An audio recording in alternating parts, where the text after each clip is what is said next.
pas créer de désordre dans le pouvoir actuel. Parce que, en dehors du chef de l'État, qui est l'autorité morale de l'UDPS, le reste du pouvoir est partagé entre plusieurs partis politiques, mouvements politiques et tout. Il vous souviendra qu'au début, même le pouvoir, on l'a gagné avec la coalition FCC Cash, non, d'abord Cash, et après il y a eu des partenariats FCC Cash qui ont causé beaucoup de problèmes. Donc ça, ce n'est pas l'UDPS. C'est cette coalition qui a posé problème. Et on en est arrivé jusqu'à la séparation et tout. Et donc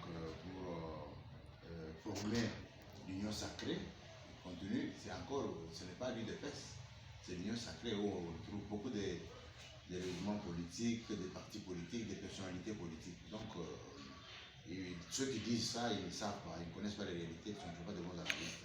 Bon, il est essoufflé, notre ami Martin, je le salue en passant, il est essoufflé, il n'a pas pu saisir le bon, il n'a pas été du bon côté de l'histoire, parce qu'il n'avait pas accepté la main tendue de son frère et compagnon de lutte, Félix Antoine Tshisekedi Tshilombo, son frère en Christ, avec qui il priait dans une même église. Donc, il n'avait pas compris, mais maintenant, il comprend tardivement. Le temps est comme l'oiseau. Si vous ne le saisissez pas, il est parti. Dommage que Martin Fayulu se réveille maintenant pour voir qu'il peut collaborer avec Félix Antoine Tshisekedi Tshilombo, qui avait souhaité cette collaboration au début de son mandat, et que peut-être, s'il avait accepté cette main tendue, il n'en serait pas là où il est. Il n'a pas su faire une bonne lecture de notre espace politique, bien qu'il soit un des acteurs avertis, parce que moi je l'ai connu à la conférence nationale souveraine. Donc il était d'une association sans but lucratif, avec le Christophe Lutundula Apala, son excellence Lutundula qui est aujourd'hui vice-premier ministre en charge des affaires étrangères. Il était son compagnon de lutte au sein de leur parti et de leur association. Je crois que c'était, si j'ai bonne mémoire, FDD. Il y avait Lutundula Christophe, il y avait Albert Zamundu, il y avait d'autres jeunes de l'époque. Mais aujourd'hui, voilà, Lutundula est du bon côté de l'histoire. Il était à côté de Moïse Katumbi, il a compris que le pouvoir est entre les mains de Félix Antoine Tshisekedi Tshilombo, il faut lui apporter son soutien et tout, et son développement. Voilà, il est de ce côté-là. Fayulu, à qui la main avait été tendue, il ne l'avait pas saisi. Aujourd'hui, il se réveille comme d'un sommeil, de plomb pour dire maintenant il veut la transition. La transition part d'où vers où? Cette transition-là.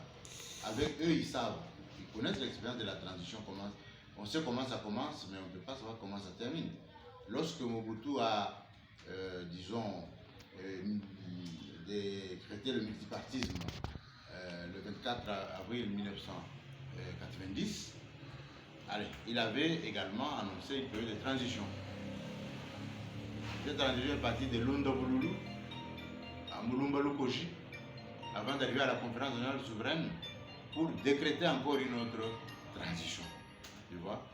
Donc, il faut que de ce côté-là, pour moi, je ne vois pas l'opportunité d'une transition en ce moment. Sinon, nous allons tirer en longueur, alors que le même Martin Fayulu, avec ses compagnons de l'opposition, avait exigé que les élections soient organisées dans le délai constitutionnel.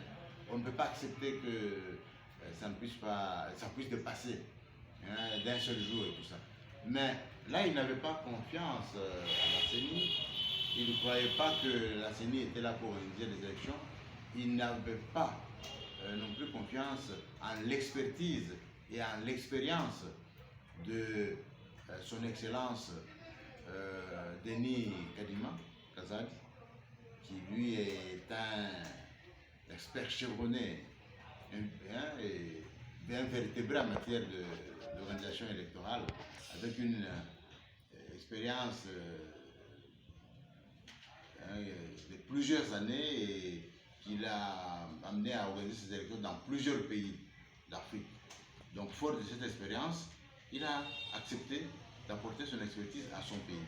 Sur BRTC était ouvert, il y a eu même une petite prolongation. On va